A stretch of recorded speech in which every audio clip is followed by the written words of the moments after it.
The Strange Death of Blair Adams, the mystery that defies logic.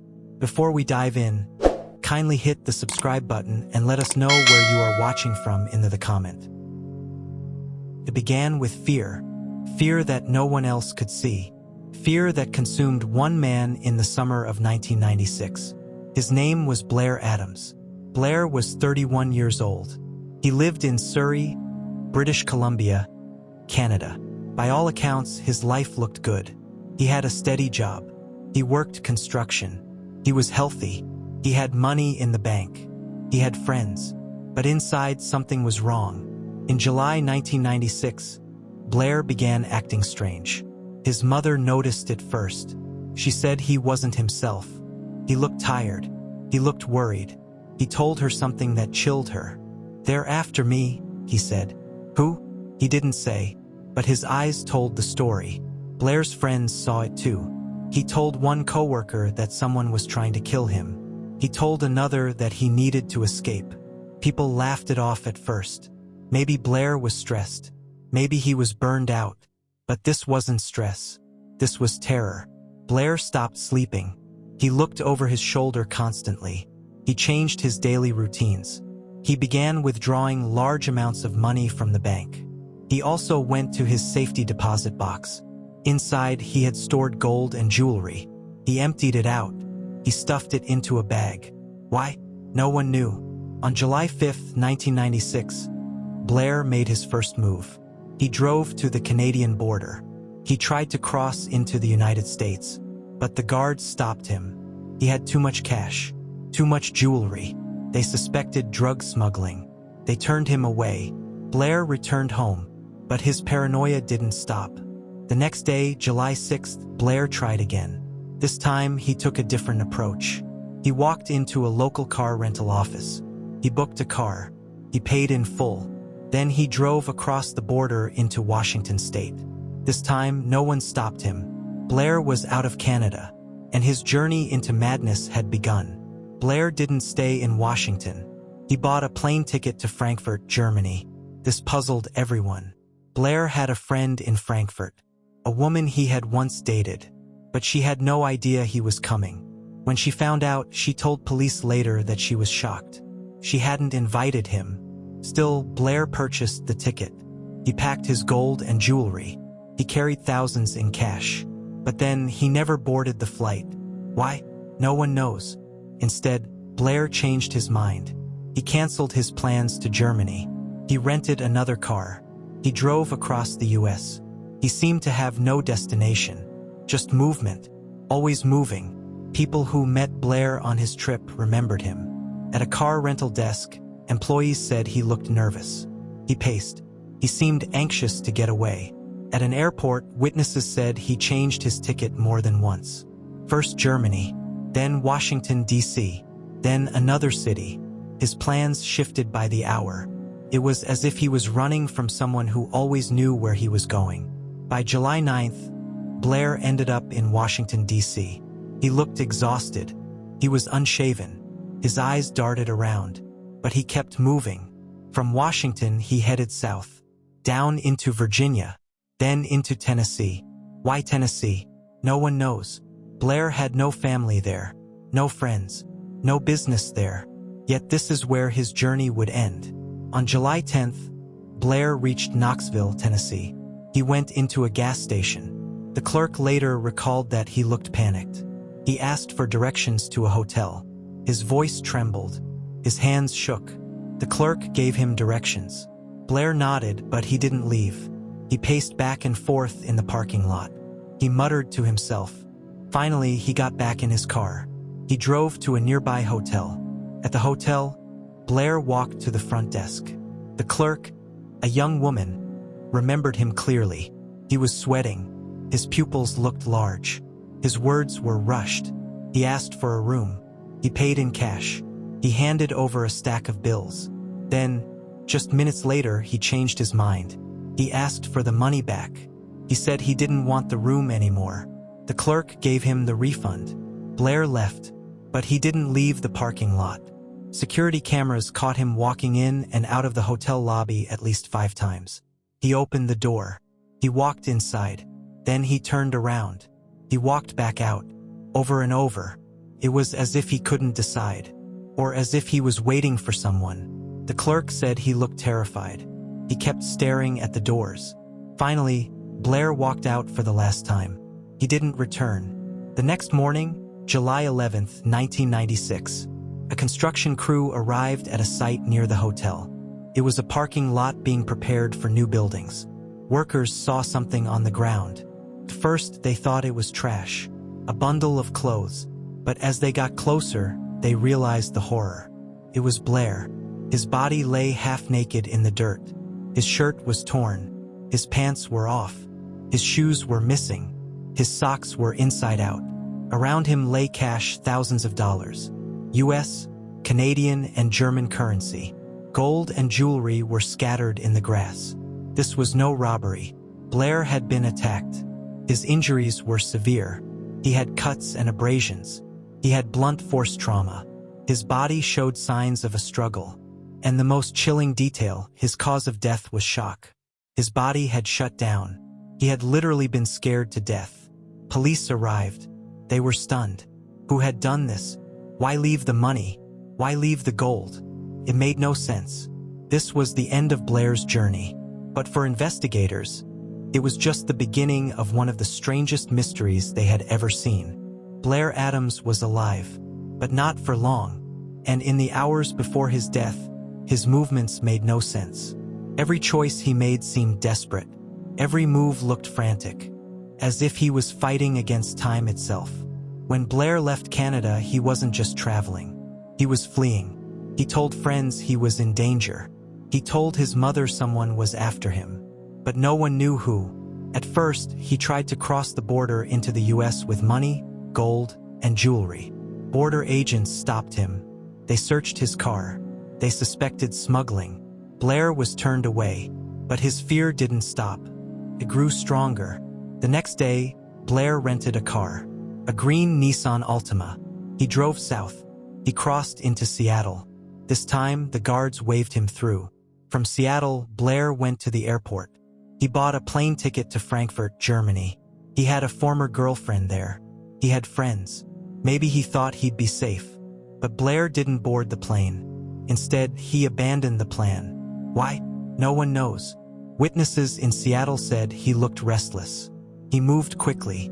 His eyes darted around. At the airport, employees noticed him. He bought the Germany ticket in cash, but later he canceled it. He changed his destination. He booked another ticket. First Germany, then Washington, D.C. It was as if he didn't know where to run. Or worse, he knew but changed plans because he thought his pursuers were watching him. Blair flew across the country, Seattle to D.C., almost 3,000 miles. When he landed, he was exhausted. Witnesses saw him at the airport. He looked pale. He looked nervous. He tried to rent a car, but the rental company made a mistake. They gave him the wrong car. He didn't notice until he tried to use the keys. When he returned to the desk, angry, they fixed it. He left with a Toyota Camry, but that wasted time. Hours lost. And Blair didn't have hours to lose. From Washington, Blair drove south, into Virginia, then farther, down to Knoxville, Tennessee. Why Knoxville? He had no family there, no business, no friends. It made no sense. Along the way, his behavior grew more erratic.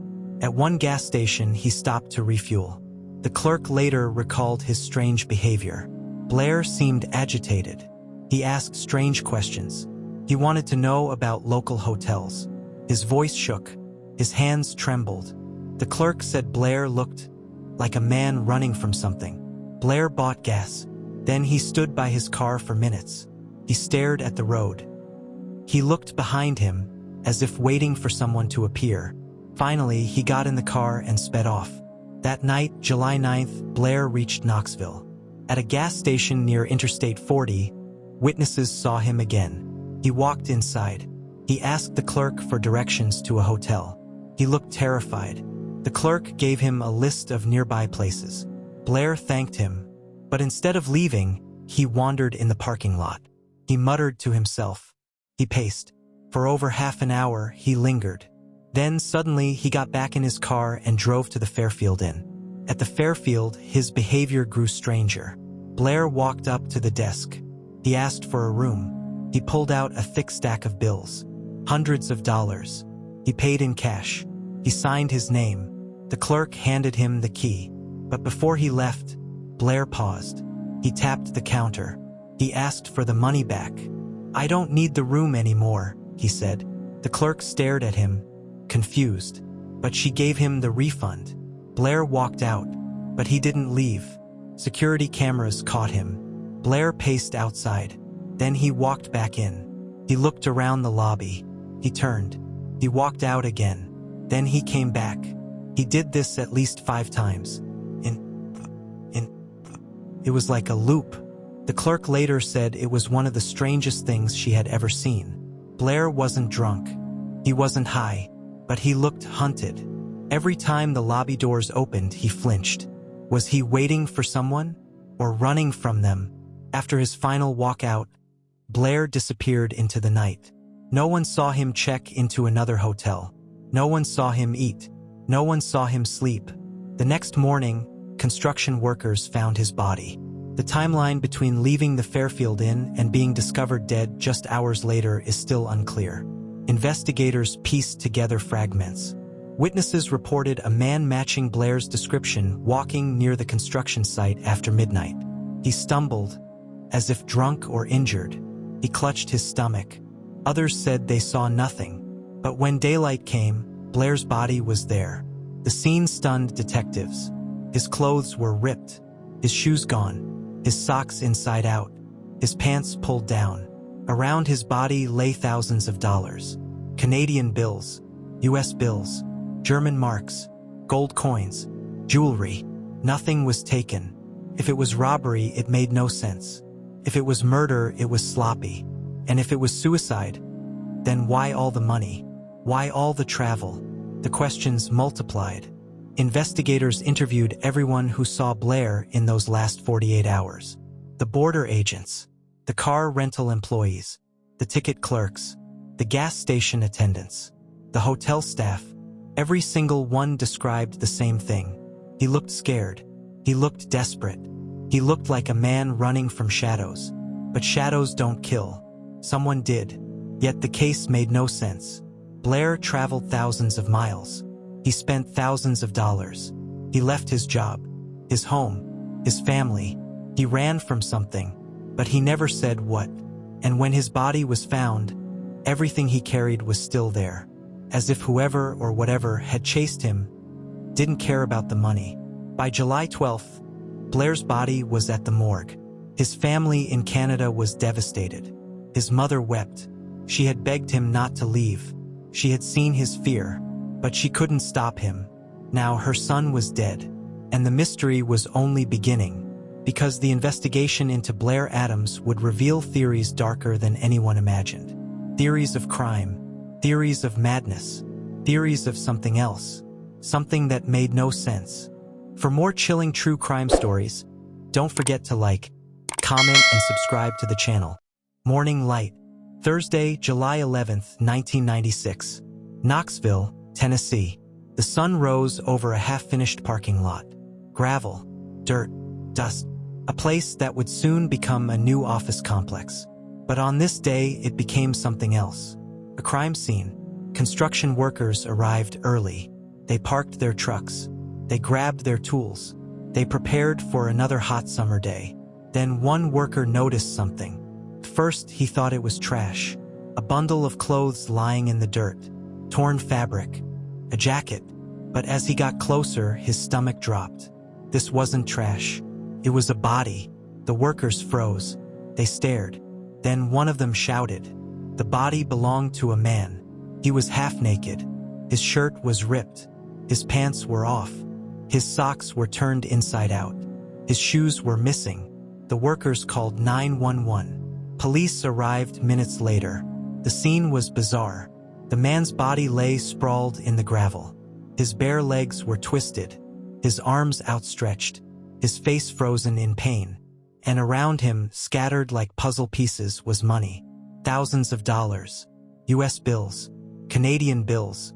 German marks, along with gold coins, jewelry, all untouched. It looked like someone had dumped wealth around him. But no one took a thing. Officers quickly identified the man. Blair Adams, age 31, Canadian citizen. The man who had wandered through Knoxville the night before. Now he was dead. The body showed signs of struggle. Blair had cuts on his hands, bruises on his arms. His face had abrasions.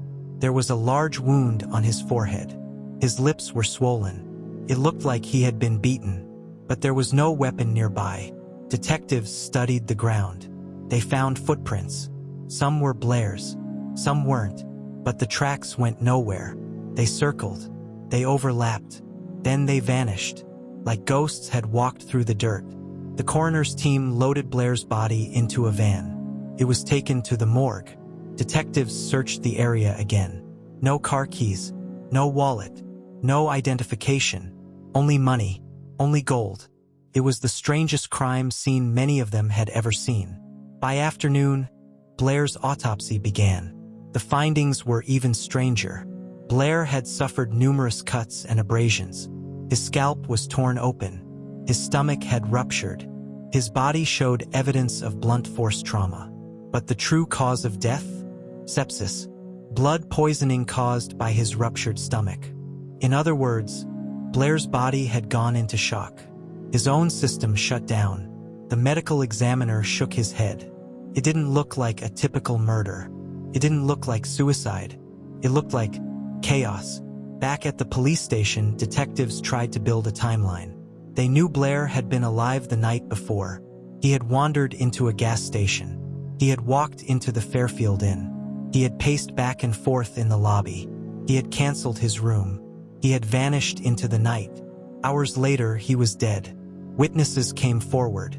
One person said they saw a man walking near the construction site around 3 a.m. The man looked injured. He was stumbling, holding his stomach. Was it Blair? No one could be sure.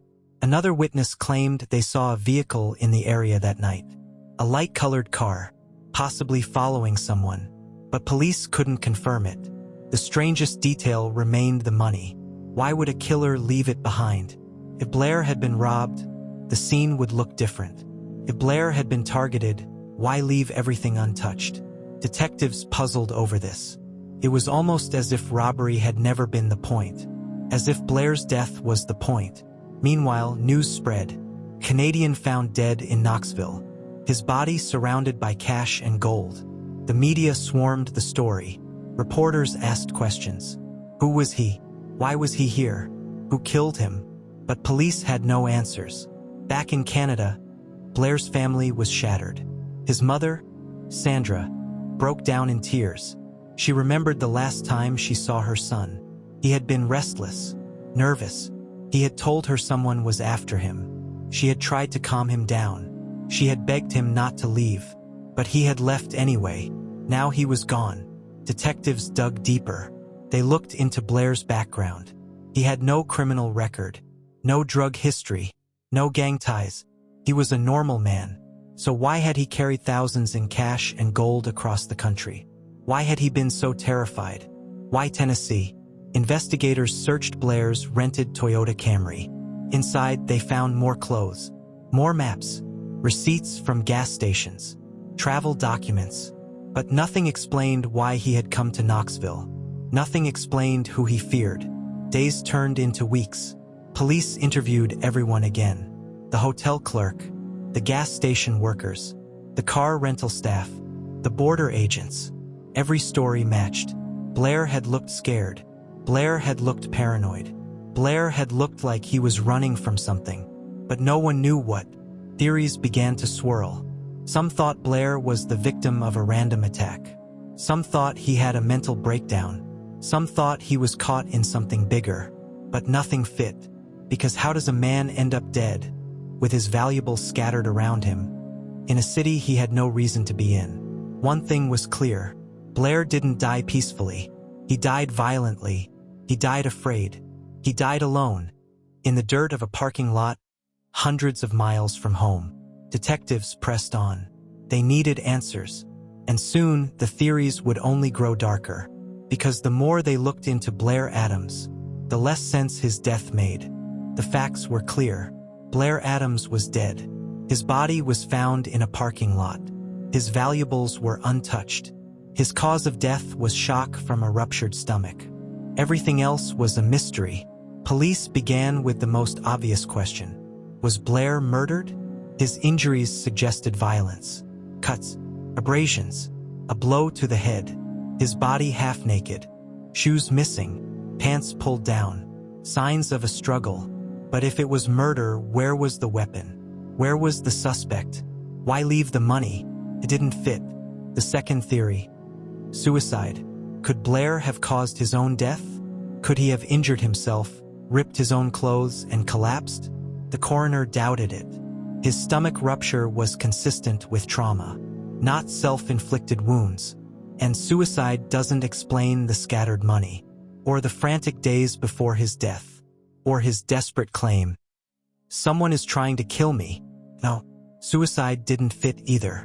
The third theory, mental breakdown.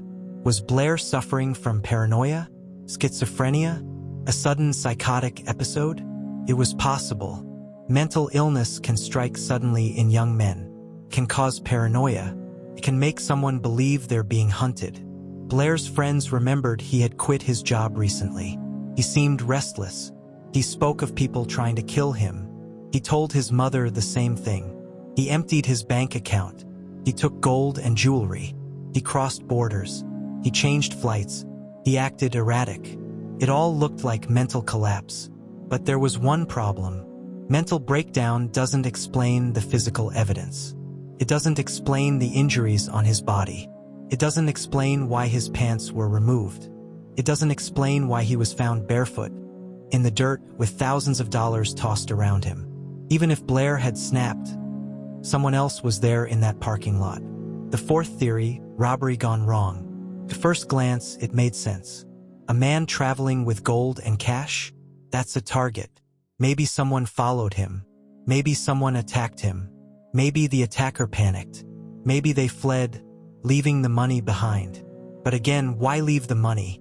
Criminals don't leave piles of gold and cash scattered around a body. They take it. That's the point. Robbery was the simplest answer, but also the weakest. The fifth theory, drug involvement. Was Blair mixed up in something he shouldn't have been? Smuggling? Trafficking? The border agents had stopped him once for carrying too much money. It was a red flag. But detectives dug into his past. They found no history of drugs, no arrests, no connections to cartels, no shady friends. Blair lived a normal life, quiet, hardworking. This wasn't a drug mule. This was a construction worker. The drug angle went nowhere. The sixth theory, organized crime. Was Blair targeted by a gang or the mafia? Was he running from people who wanted him dead? It was possible. Organized crime groups often intimidate or kill. But again, there was no evidence. Blair had no debts, no criminal ties, no suspicious business deals. He had money, but it was his own. He had gold, but it was from his savings. If the mob wanted him dead, why make it so bizarre? Why leave his fortune untouched? It didn't add up. The seventh theory, a stalker. Had Blair been followed? Hunted? His paranoia suggested it. He told his mother people were after him. He told his friends the same. He crossed countries, booking flights at random, always changing direction. That isn't the behavior of a calm man. That's the behavior of prey. But if someone followed him, who? No suspects were ever found. No witnesses saw anyone chasing him. No fingerprints. No DNA. It was as if Blair had been running from a ghost. The eighth theory, a secret life. Did Blair have secrets no one knew? Was he hiding something? A double life? Detectives asked his family. They said no. Blair was simple. He worked. He saved money. He lived quietly. But what if he had secrets they never discovered? A hidden relationship? A hidden deal? If so, it died with him. The ninth theory, a random attack. Maybe Blair was in the wrong place at the wrong time. Maybe a stranger crossed paths with him. Maybe violence followed. But random attacks usually involve theft. or sexual assault. Blair's autopsy showed no sexual assault. And again, the money remained. Random chance didn't feel right. The 10th theory, something supernatural. Some whispered it. They said Blair's death felt cursed, like he had been marked, like he had been running from something beyond human. It sounded far-fetched, but many pointed to his behavior, his terror, his insistence someone was after him. Some believe Blair predicted his own death, and no one could save him. Detectives stuck to the facts. They ruled out robbery. They ruled out drugs. They ruled out mental illness alone. But that left nothing solid. The case became a knot, puzzle with no answer. Years passed. Theories grew wilder. Some said Blair was a victim of a cult. Some said he stumbled into a conspiracy. Some said he carried secrets across the border. But no evidence ever surfaced. The file grew cold. Still, one image haunted everyone who studied the case. Blair pacing in the hotel lobby,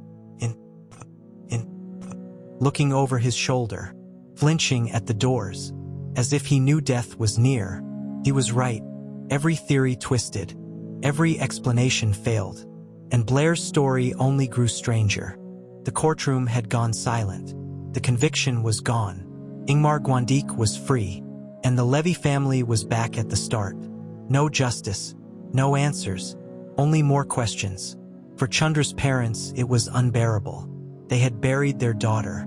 They had endured years of headlines. They had trusted the system. But the system betrayed them. Washington wanted the story gone. Politicians wanted to move on. Reporters shifted to other scandals. The public stopped asking questions. But the mystery never ended. Who killed Chandra Levy? Who silenced a 24-year-old intern in the nation's capital? And why has the truth never come out? Some believe the answer is simple. They say Gary Condit was guilty. They say he had the motive. They say he lied too many times. The affair with Chandra was real. He tried to hide it. He destroyed evidence. He misled investigators. And yet, there was no proof of murder.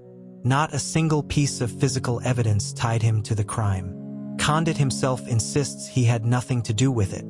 He says he lost everything because of a false suspicion. And today, he lives in obscurity, far from Washington. Others believe Ingmar Guandique was guilty after all. Predator. A man who attacked women in the same park. A man who knew how to stalk and strike. The overturned conviction doesn't prove innocence. It only proves prosecutors used the wrong tactics. But again, no evidence ever tied him to Chandra. And then there are the darker theories. Some whisper about government secrets. That Chandra knew too much. That she was silenced. That her death was part of something bigger. She had interned at the Federal Bureau of Prisons. She had access to sensitive files. She had contacts in high places. Could she have stumbled onto something she wasn't supposed to see? Or was she just in the wrong place at the wrong time? The location of her body raises more questions. She was found in Rock Creek Park, hidden off the trail, her clothes scattered, her life erased. Police had searched the park before. They missed her. They walked past her remains. Why? How? Was the body moved later? Was the scene staged? We may never know. For Washington, the case was toxic. It ruined reputations, cost careers. It exposed failures. The police failed. The prosecutors failed. The politicians failed. And through it all, a young woman was forgotten. Chandra Levy was not just an intern. She was a daughter. She was a sister. She was a friend. She dreamed of working for the FBI. She wanted to protect others. She wanted to serve her country. Instead, her death became gossip. A tabloid headline. A scandal. Her humanity was lost in the noise. For her parents, that was the deepest wound. Their daughter's life reduced to rumors. Her memory tainted by scandal. Her case buried by politics. They begged for answers. They begged for respect. But Washington moved on. Today, the Chandra Levy case remains unsolved. It is a cold case. It is a scar on the justice system. And it is a story many want to forget. But forgetting does not erase the truth. Maybe Condit knows more than he admits. Maybe Guandique was the killer after all. Maybe someone else entirely was responsible. What we do know is this: the investigation was botched. The evidence was weak. The justice system failed. And Chandra Levy deserved better. In the years since, true crime fans have kept her name alive. Podcasts, documentaries, articles, each revisits the same haunting questions.